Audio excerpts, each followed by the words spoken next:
3 A4 പേപ്പറുകൾ എടുക്കുക. ഈ പേപ്പറുകൾ നടുവിലൂടെ ഇങ്ങനെ മടക്കുക.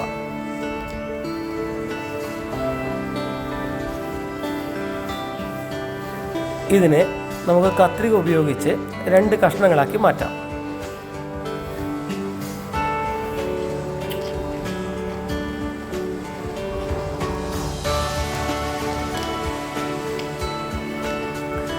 ഇതിൽ ഒരു ഭാഗം എടുത്ത്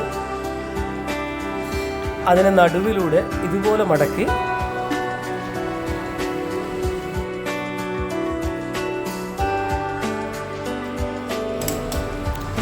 ഈ ഭാഗത്ത് സ്റ്റാപ്ലർ ഉപയോഗിച്ച് പിൻ ചെയ്ത കുഞ്ഞു പുസ്തകം റെഡിയായി.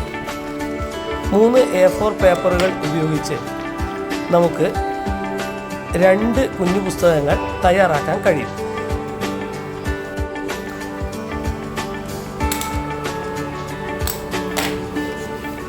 പുസ്തകങ്ങൾക്ക് കൂടുതൽ പേജുകൾ ആവശ്യമാണെങ്കിൽ എടുക്കുന്ന A4 പേപ്പറുകളുടെ എണ്ണം കൂട്ടിയാൽ മതി.